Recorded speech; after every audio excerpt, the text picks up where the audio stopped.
Ladies and gentlemen, boys and girls, children of all ages, the Ramble Mania Show proudly brings to you. It is I, your two-time inaugural champion heavyweight and tag team, and now your reigning, defending five-time Ramble Mania heavyweight champion, Hazel the Eye Zombie.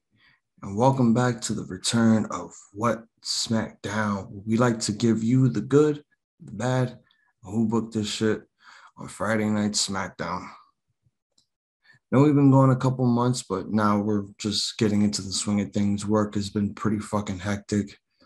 But let's just give a recap of what's been going on before I talk about this show. Horrible draft. Very horrible draft. Uh Apparently there was a really good Saudi show. We have a new king and a fraudulent queen. That's really it.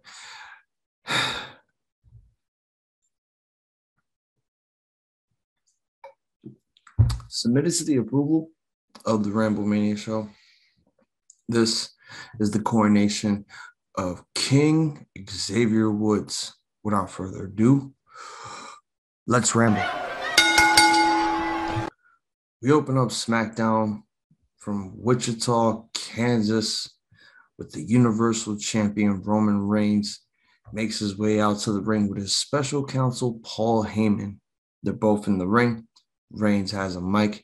Yeah, well, while he has the mic, the crowd is just basically like eating up the reaction that Roman's getting. They're cheering him, they're booing him, and Roman's just taking all this in. Starts talking and asks Heyman if he's holding the belt for Roman or for Brock. Reigns makes Heyman hand him the title in the ring while saying that Heyman isn't great at his job, but he is. Reigns also says that there's no denying that he is the best of the best and that he has carried WWE on his back for over a year and a half now. He calls himself the greatest Universal Champion of all time, and he runs down all the opponents that he's smashed. Daniel Bryan, smashed. Edge, smashed. Cesaro, smashed. Kevin Owens, smashed. Finn Balor, smashed. Demon Finn, smashed. John Cena, smashed. And now Brock Lesnar. So he starts asking Heyman what Lesnar said about SmackDown this week. He quotes that Heyman quotes Lesnar saying the moment he arrives to SmackDown, he will beat Roman Reigns senseless. Reigns laughs at this and slaps Heyman's phone out of his hand. Reigns talks to Lesnar and says that this is his show and he's not going anywhere, and he doesn't mind smashing Lesnar 2 nights in a row. So then we cut from commercial, we cut back. So basically, like, Reigns is not leaving the ring until Brock Lesnar shows up. So right when we come from commercial, Roman Reigns is still in the ring with a mic in his hand. He says that he can't blame Lesnar for being afraid of Roman. Roman says that he has given the people far too much of his time. Reigns holds up the mic as the fans chant, "We want Lesnar." He also says that he wants Lesnar, but Lesnar is scared of him. Finally, Lesnar's music hits. Heyman steps out of the ring as Lesnar makes his way down the ramp. Lesnar runs into the ring, knocks Reigns out of the ring with a lariat, then chases Reigns, and they begin to start fighting each other outside before Lesnar throws Reigns into the stairs into the corner. Lesnar hits Reigns with the stairs and throws the stairs into the ring. Lesnar clears the announce table and picks Reigns up for an F5. The Usos run in to save Reigns, and Lesnar takes out both of the Usos. Reigns takes advantage of the situation and attacks Lesnar, but Lesnar slams Roman Reigns into the ring post. Right when the ring post spot happens, he looks at a cameraman, he sees the cameraman, and he, grabs him by his shirt, drops the camera, pushes the cameraman to the side. He grabs the camera, this fucking $50,000 camera.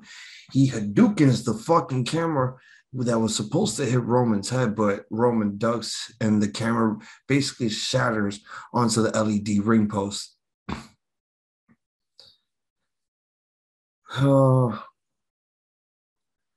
as Lesnar does the camera, here comes some of the extras, the Viking Raiders, Cesaro, Rick Boogs, Nakamura, some extras from SmackDown. I think Humberto Carrillo, Angel Garza, and Cesaro being the peacemaker that John Cena's playing. He calms Brock the fuck down.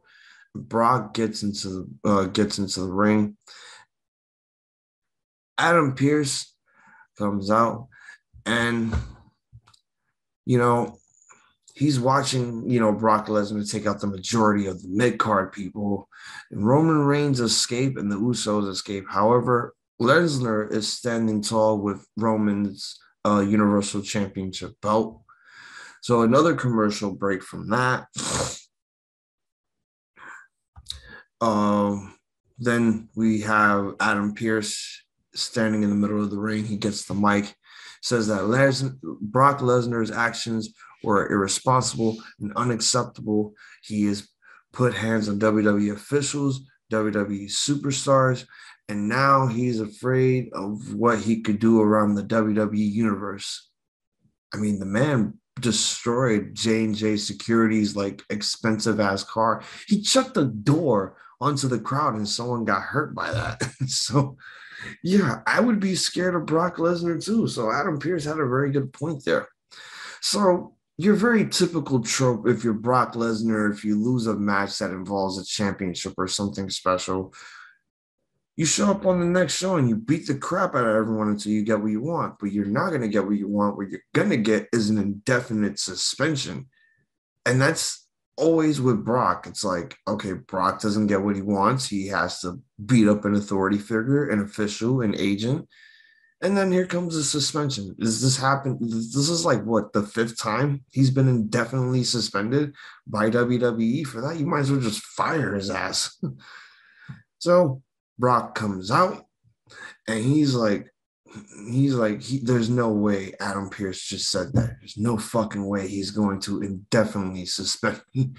So Lesnar enters the ring and Adam Pearce is literally thinking to himself, I'm regretting being a WWE official right now because I'm about to get my ass beat.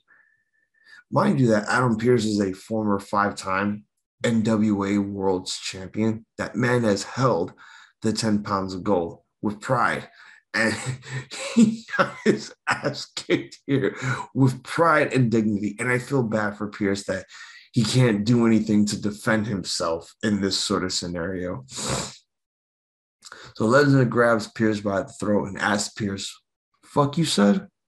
It's like, you're indefinitely suspended.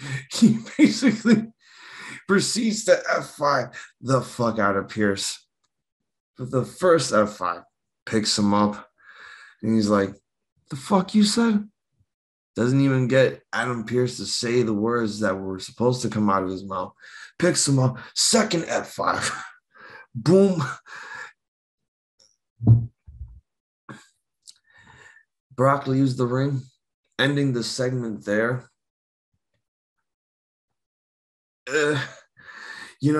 Pretty good segment going into, Roman talking about what happened in Saudi with the whole Paul situation and, teasing that he's going to, take over the show. He's going to run the whole entire show. If Brock doesn't show up, like, we're not going to get any wrestling and all the other stuff. And then your typical trope. Brock shows up, he gets a little bit of heat back and he beats up Roman. Then you have, your job squad come in, they get beat up, and then your officials, they get beat up. And then you have your other officials that announces his suspension, that he gets beat up. Good shit, but it was like, I'm not going to say it was too predictable. It was just really annoying that this is what we have to see from Brock every fucking time. Oh, you beat up someone, you're definitely suspended. So what, we're not going to see him till the Royal Rumble? But I am digging the whole angle between Roman and Paul at this point, because now it's like Roman is starting to not trust his special counsel because he feels as if he could turn his back on him one day. And that could happen. It could happen. Sonya Deville is on her phone as Naomi interrupts. Last week they had a match, and I think Sonya Deville won. Naomi says she has unfinished business and demands a one-on-one match with Deville. Deville says she has more important things to deal with after her WWE, official partner got his ass beat by Brock Lesnar. Naomi leaves and new SmackDown superstar Drew McIntyre shows up. I mean, yeah, this is kind of new because we haven't seen Drew on SmackDown since his very first WWE run, back when he was the chosen one. So Drew shows up and he tells Sonya Deville that he's going out there in the ring to issue an open challenge.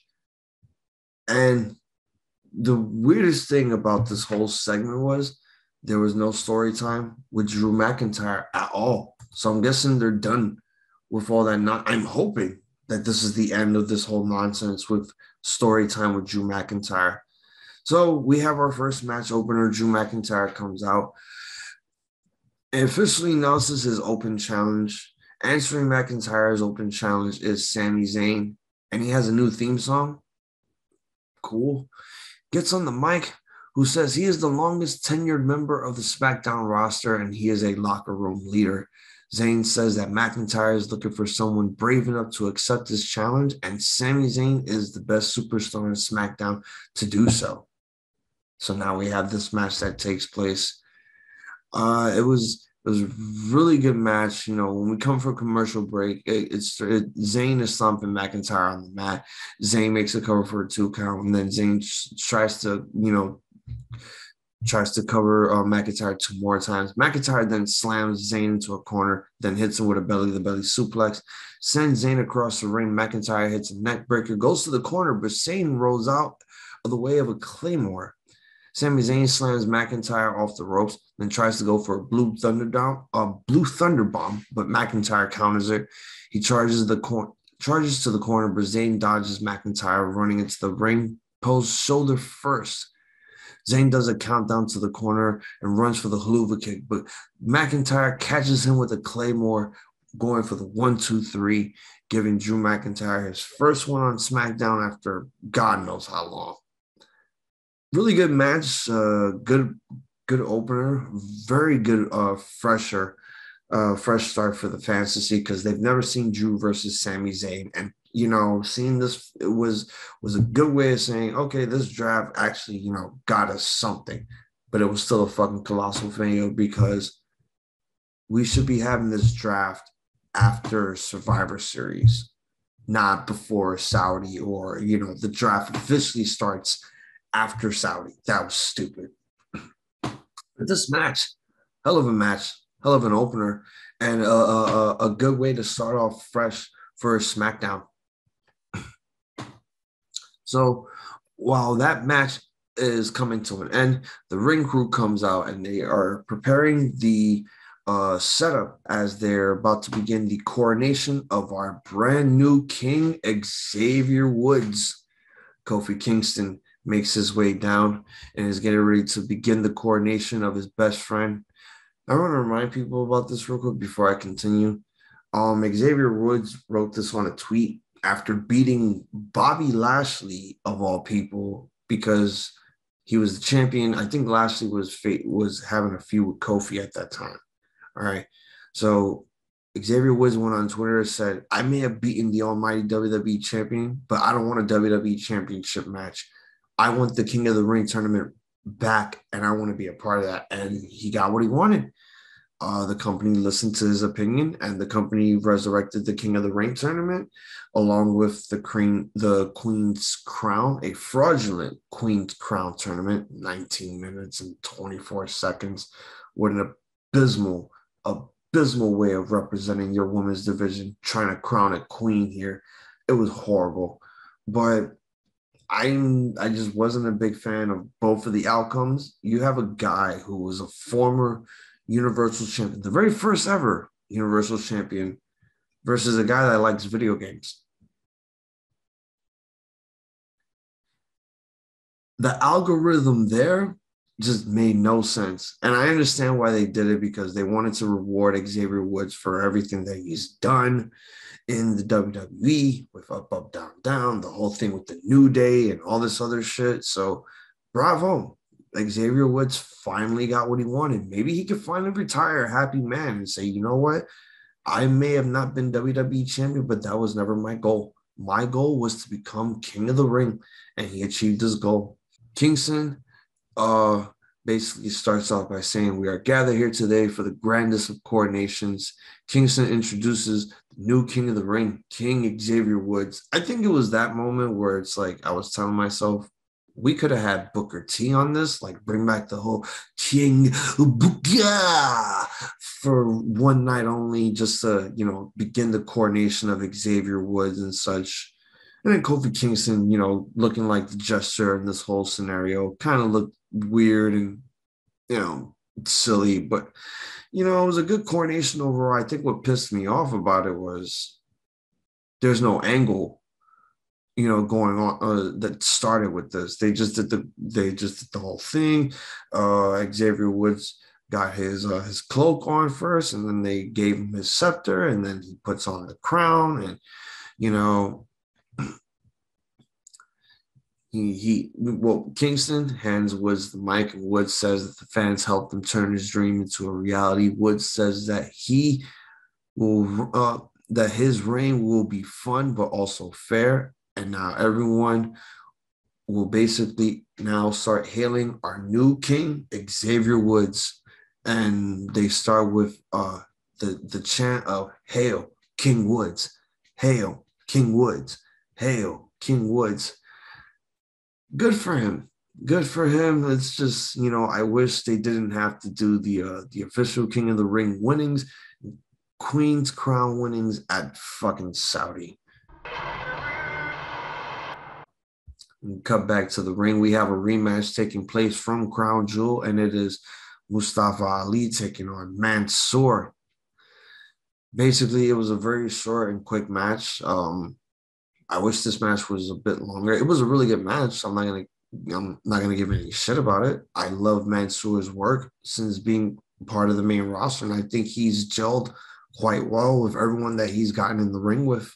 And Ali has probably given him that, that sense of morale that, like, oh, this kid's going places. And I seen that in the Saudi show, and I saw it here on this show. Even though this was a pretty short match, I could honestly say maybe there's going to be something good coming out of this for Mansoor. Another thing that I'm disappointed at is that they broke them up way too soon, because SmackDown really needs the tag team division, to shake things up. But I'm hoping with the next thing that I'm talking about in a little bit is probably what's going to shake it up. The match begins with Mansoor avoiding a drop kick from Ali. Mansoor hits a back body drop and throws Ali over the top rope. Mansoor hits a flying crossbody off the top rope, goes for cover, it gets the 2 count. Ali hits a powerbomb into the cover for a 2. Mansoor hits a lariat and charges into the corner, but is hit with a big boot from Ali. Mansoor gets a quick roll-up for the 3 count.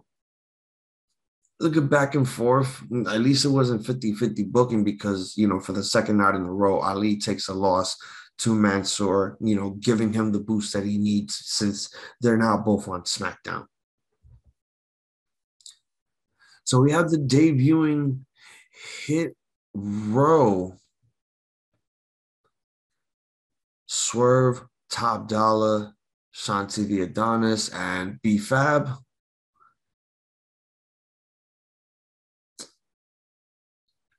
I can honestly say that I was impressed over the fact that, like, nothing was changed, nothing was tweaked within these characters, and they still kept their theme. It was still the NXT graphic Tron that they had. They still let them rap. My biggest problem was their promo was way too long. For a 4-person group, I understand that you need to introduce everyone, individually, so that people can know who this group is and what they're going to be dealing with coming Fridays on SmackDown. But my whole issue was that whole promo went way too long. It could have been cut at least like 2 minutes. Just introduce yourselves, who you are, what you do. You didn't have to do everything else here. I mean, at the end of the day, they had a tag match taking on some local talents and stuff, and they just destroyed them. There was a double team slam by Swerve and Top Dollar, going for the 3 count. The match was over. Good debut for Hit Row. Hopefully this is not the one and only time that they make an appearance, and then after that, they're stuck in catering prison, like most of the other NXT guys who have debuted. So we're back. We're backstage in the trainer's room. They're trying to give us an update on Adam Pearce. Sonya Deville comes out of the trainer's room getting ready to be interviewed. So she provides a medical update on Adam Pearce and reveals that he's going to be out for the rest of the night. And Deville will have to control the rest of the night moving forward, a.k.a. I have to control two women who are basically going to do a work shoot and then fucking do an actual shoot backstage when their segment's over. So we got Rick Boogs on the Tron. He's getting ready to introduce his friend Shinsuke Nakamura, as Pat McAfee expresses great enjoyment for Rick Boogs, just goes nuts, just gets on top of the table, starts air guitaring, and Michael Cole's like, God damn it, be professional. You got to be a professional. So we have a rematch from like months ago, an old rivalry, coming back. It is Nakamura taking on Happy Corbin. And I gotta admit right now, from him losing the crown to losing everything to, being homeless, begging people for money and stuff, to hitting the big jackpot in the casinos during SummerSlam for his casino like Royale and nonsense. Why did I call it that? And now he's back to having a lackey again. It's like no one can escape the. I don't want to feel like a biter, and I'm stealing this from Wrestle Talk, but there's always been a mid-card vortex for Baron Corbin, and it's like whoever is with him is like warped into that vortex, because it's like there's no point of coming back from that. It was a good back and forth match. I think this is the best that Baron Corbin has done so far. I mean, to be honest, I think he would have been better off on his own than having Mad Cat Moss. Now we have two guys with the word cat at the end of their name. We have Bearcat and we have Mad Cat. Mad Cat's those bootleg third-party controllers that you could play on your computers. A lot of good back and forth between Nakamura and Corbin here, and a lot of good, distractions between Boogs and, Moss. They try to go after each other here. They're trying to take the guitar away from Rick Boogs. Nakamura slides out like, get away from my boy. So,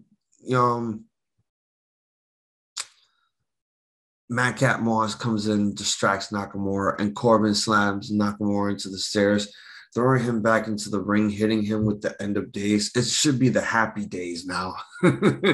Covers him for the 1, 2, 3. And this was a championship contenders match. So now Baron Corbin, not only did he get revenge on Nakamura for everything that he put him through over the past couple of months since losing his crown and everything that he had in his life, he's now the number one contender for his Intercontinental Championship.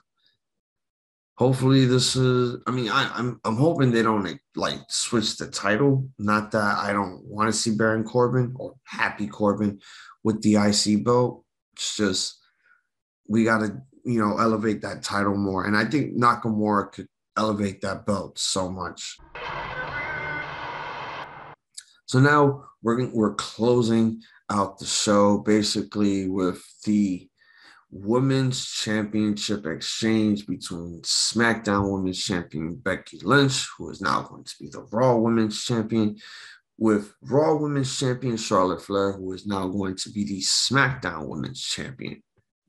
I have a question about that. When the New Day and the Street Profits switched tag team belts, they kind of said that the New Day kind of added another number to their title reigns, since now they were the new Raw tag team champions and such. I don't know if they're going to do that for the women. And if they did, that means Charlotte Flair will now be a 13 or 14-time women's champion in WWE history.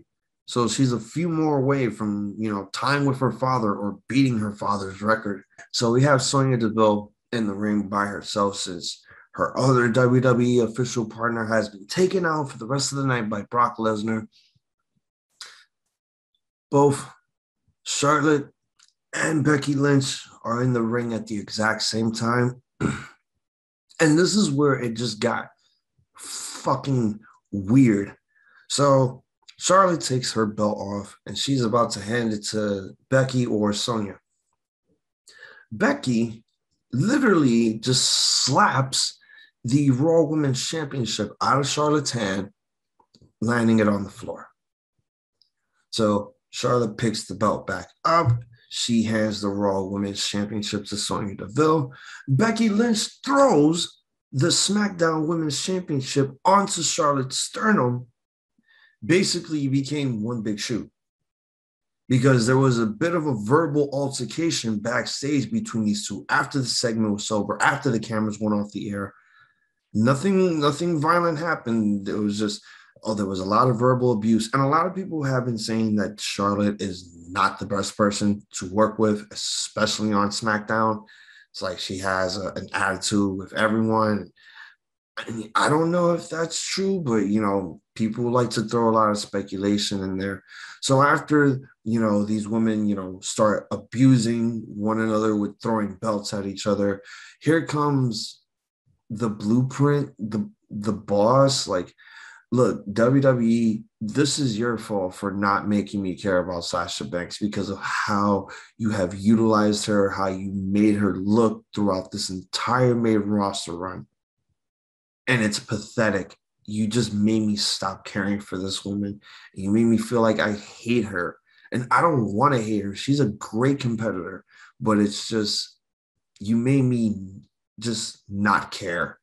And that's your fault, WWE. You need to make me care about some of these people.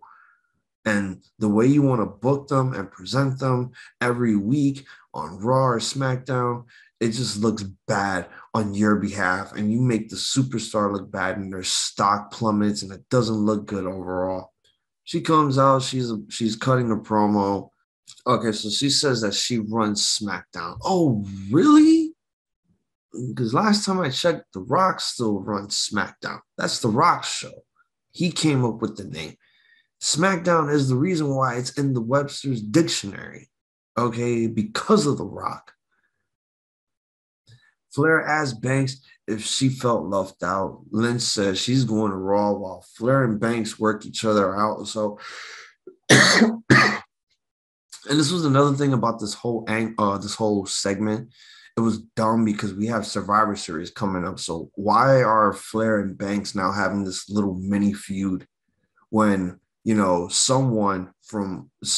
someone's brand is about to most likely go under siege by another WWE brand? It was just dumb.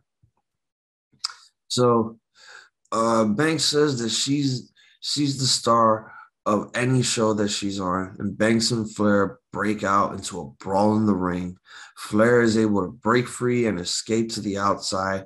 Banks hits a Meteora on Charlotte on the outside, and Deville runs back to separate the two as SmackDown goes off the air. And that right there is literally what smacked down.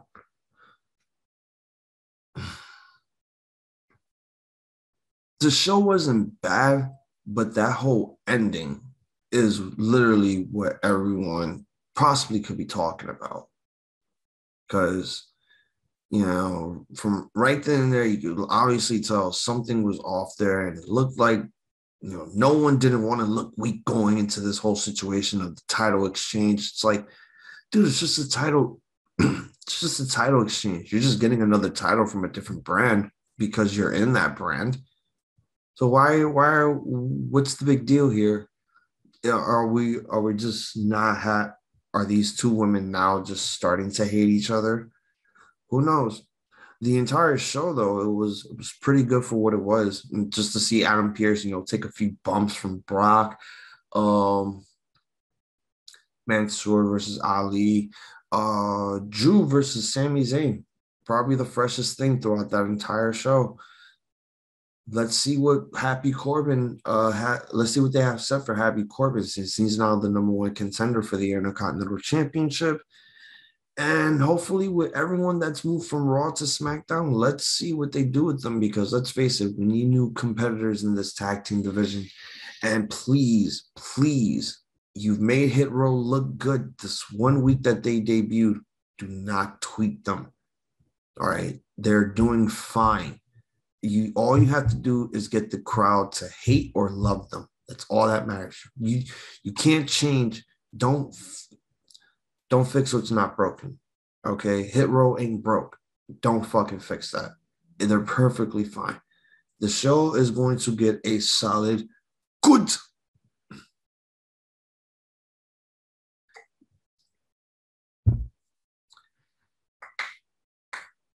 For all of our social media platforms, you can find us on Instagram at Ramblemania Show, Facebook.com/Ramblemania Show, Twitter at Ramblemania. We are now on Twitch.tv/Ramblemania Show, TikTok at Ramblemania, YouTube.com/Ramblemania Show. We put out videos for all of you to enjoy and watch.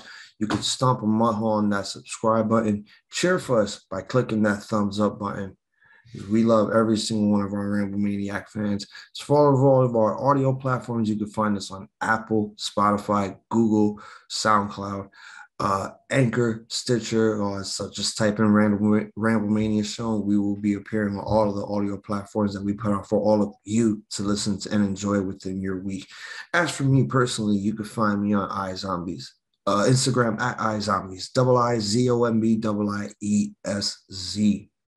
We're going to be starting doing Raw Rants live every Monday, maybe every Monday. And we're going to be returning with What's SmackDown every Fridays now. And hopefully we might be doing a new weekly Impact show coming soon. But I'm going to end it here. For Hazel the iZombie, I would like to wish all of you important goodies, a too fucking sweet, a good fight, a goodbye, and a good night. Bang.